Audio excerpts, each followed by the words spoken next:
Hello everybody out there at WCR. This is Wick3d bringing you another audio commentary for WarcraftReplays.com. It's been a long time, hasn't it? Yeah, I've been having a bit of mic trouble, so I haven't been able to bring you guys the same awesome content that you've been accustomed to. I'm just kidding. Anyway, go ahead and get the replay paused at 1 minute on the mark, and then we can get this shaz started. So, I'm doing yet another human commentary. Now, ever since we got our fine new audio commentators, Uruk and Tournament Rider, and most specifically ours, I'm going to be, cooling down the human audios for a while, because ours is a great human audio maker, so I figure I'd let somebody who actually knows a bit about human talk about them. So this will be my last human commentary. In the future, I'll just be doing whatever I feel like doing, or whatever hasn't been done in a while. So, I'll try and figure out what the people at WCR want, and then I'll do it. Anyway, I hope you have that replay paused at 1 minute, because I'm going to unpause now, and if you didn't have it paused, you're pretty much effed. So we're going to go ahead and unpause in 3, 2, 1, unpause. So, we have this nice game here between TMH Bjark. If that's not how you pronounce it, I don't freaking care, because that's how I'm going to pronounce it, Bjark. And 64 AMD, a Lake Duck. It is a human versus orc matchup on the map Twisted Meadows, which is a pretty fine map for humans, because there are a couple spots that allow for fast creeping with the militia, and it also has a tavern, which is becoming increasingly important in beating orc with the human. So, you can see here that Bjark is going to go with the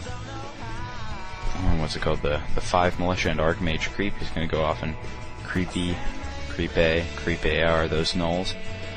While what's his name? Lake Duck hasn't even gotten his hero out. He builds a slightly slower altar in order to get a second burrow and a barracks up faster, so that he gets his hero and his grunt at relatively the same time. Good idea if you can pull it off. Bad idea if you can't. So you see that Bjark has he pulled a nice trick by getting his militia purged and then bringing in the water elementals, so that the water elementals didn't die, like Snip Snappy Snip Snap, which they would die to a purge and then a single attack. So he uses the militia to get purged, and then uses the water elementals obviously to fight. It's definitely something I want to do, and also an interesting tactic. Look what he did with his water elementals after he was done creeping. He sent them over to creep that green camp, and in the process of doing that, he gets a level. Quite an interesting thing to do, I'd think. But it's ended by a Lake Duck and his grunt wolf farseer killing squad of death and doom. Right, so you also see at Bjark's base that he's getting an arcane tower. Arcane towers are very important in the human versus orc matchup, because if they get a Blade Master, that's going to be draining the Windwalk mana, allowing for an easier kill, or if they get a Farseer, that's going to prevent your early harasses and your early attacks even. You just need to make sure that you click on the Arcane Tower and right-click on the Wolves if he's attacking you to get that bonus summon damage that's so nicely implemented for the humans in this patch and the 1 or 2 before it. You'll see that Bjark has just started his tech. He's going for a slightly later tech. You don't really need to tech all that fast in this matchup, because you're going to be using a fair bit of tier 1 units, in addition to supplementing your summoning heroes. Yes, that's right, humans are going to be getting summoning heroes in this matchup. It's easy to get summoning heroes, such as the Archmage and second the Beastmaster, because of that Brilliance aura that works so fine for everything else in the human army. Now you see a Lake Duck getting off a nice surround there on the water elementals. Very, very vital to kill water elementals. They do give a lot of experience. If you can get enough of them down, your heroes will start to level. You can see that Bjark is using footmen to scout, but he quickly runs them away when he sees an opponent. Bjark is continuing to pump footmen, not getting riflemen, because obviously they would be raped, completely destroyed by the grunts with their normal damage, as well as the fast-moving wolves. You see here that Bjark, knowing that he's outnumbered as far as units goes, merely trying to get a few wolf kills without dying. Wolf kills are almost as important as water elemental kills in this matchup, because they do give a lot of experience. So, you know, normal stuff's going on. This is the kind of stuff that it's tough to commentate on, I'll be honest with you guys, because I can't really tell you guys anything you don't already know. Run your footmen back when they're being injured. Use larger units to block when smaller units are, you know, almost surrounded. Run your water elementals away so you don't give them free XP. I don't know, hide behind your arcane tower when you're being attacked. It's not that difficult stuff, folks.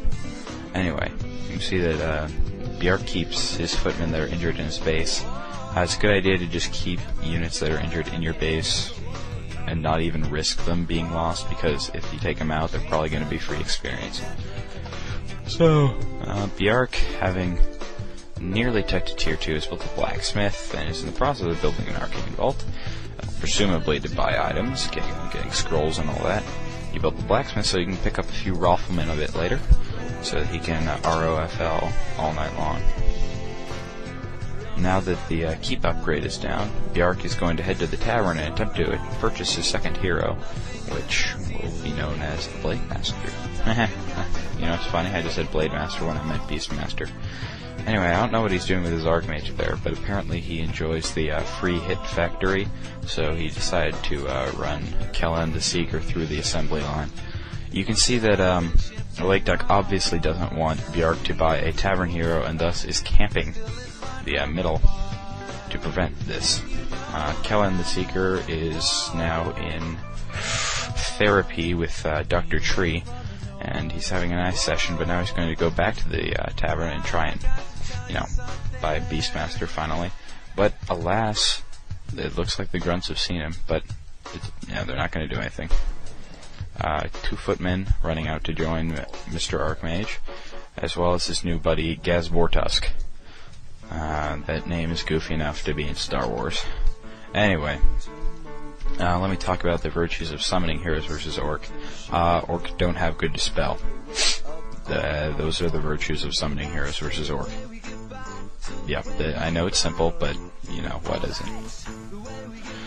Oh, yeah, you can see, what's his name? Bjark's excellent use of water elemental to creepjack a Lake Duck, because if you attack those creeps with a water elemental, it's going to die so fast that there's no way that your enemy will be able to take it for experience.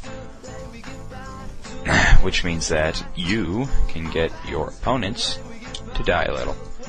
Now, here in this Bjark running away from a Lake Duck with his Beastmaster, a Lake Duck had a couple opportunities to use Ensnare, or what I call the poor man's Entangle, but he didn't. So, right, back at the base. Bunch of footmen, Beastmaster, Archmage, ooh, and a priest. Now you get priests versus orcs. Yeah, you get priests versus orcs so that you can easily dispel wolves, because wolves can be a bitch. They can do a lot of damage if you're not, you know, taking care of them. So you want to get 1 or 2 priests. You don't want to overload the priests, although you can. You can still get dual sanctums because sorceresses become basically like archers to grunts. So you can get a lot of casters, but the priests, well, the heal is good, the inner fire is good, also because the orcs, once again, don't have good dispel.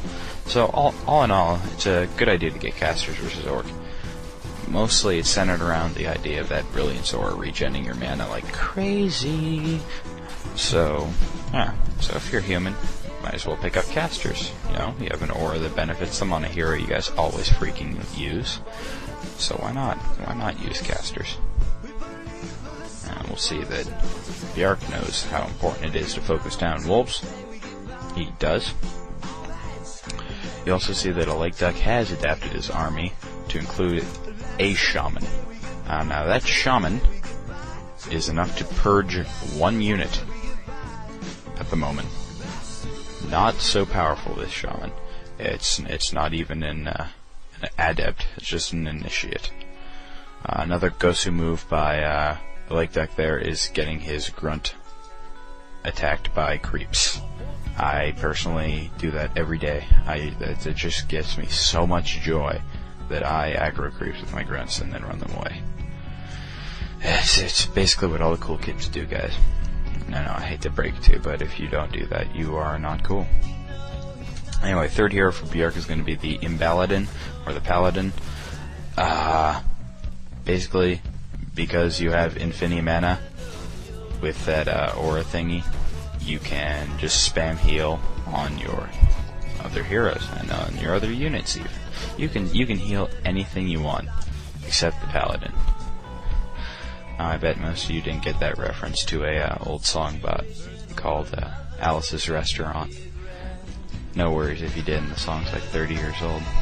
Anywho, we see that Lake Duck is creeping on an expansion. They're both really creeping. Creeping kind of sucks for commentators, because there's not much you can talk about, like, oh my god, you use your units to attack the creeps, and when they die, you go find some other creeps. It's really not all that exciting. I mean, maybe Mr. Cygnus could make it exciting, but just Wicked, the loser, he can't do anything with it. Ooh, did you, Bjork just got a Book of GG on a drop. That was pretty sweet, and also a Tome of Experience, which brings Gaz Bortux, Count Dooku, Gaz Bortux, up to level 3. Now, there's going to be a big showdown at, in the middle of the map. Right, I didn't talk about how Tauren Chieftain is a good choice versus human. Tauren Chieftain, that AoE helps against low HP footmen, casters, riflemen, that kind of stuff. And also, Endurance Aura is sort of like a minor counter to slow. It's not the greatest counter you're going to find, but it can, sort of counter slow, which is why the Tauren Chieftain is almost completely necessary versus human in order to do something about slow, because if you don't have a Tauren Chieftain, nothing is being done about that slow. And that is completely unacceptable. So, right, this is where Bjork comes in, destroys the shop, starts raping burrows. Lake Duck set up an expansion, but probably not going to save him, because if you look at the length of the replay, it's not looking good for the Lake Duck. As much as I like the Duck, it doesn't look like he's going to be able to pull this one out. Yeah, so it's at this point where I start talking not so much about why Bjork is winning, but as why Duck lost this one so dang badly. Those summoning heroes, I didn't see Lake Duck making much use of Purge. He's using it now, ironically, but it's a bit too late. He probably should have gotten Shamans a bit sooner. And with 2 summoning heroes, dare I say, maybe get 2 Spirit Lodges, although that doesn't really seem feasible, 2 Spirit Lodges. But hey, if you want to be an innovator, you could try out 2 Spirit Lodge Shamans. Maybe get lost. No, you wouldn't get lost. Actually, you know what, yeah, 1 Spirit Lodge Shaman and 1 Bestiary Raiders is a good choice. The Ensnare will do you fine. This game's pretty much over at this point, although it is very tough to fight in an Orc base. Right there the TC goes down though, and the Lake Duck knows that it's pretty much over. And Mr. Bortusk is leveled again. Vast majority of the Orc units are dead, and burrows are being focused down by the priest archer thingies. So that's GG, folks. And that's, I hope Lake Duck makes a pretty funny comment there, referring to StarCraft, where you would always ask if you could have an allied victory, or you would ally at the end so that you could both get the win. I don't know if you guys remember that in StarCraft. It was pretty cool. This is Wicked, signing off.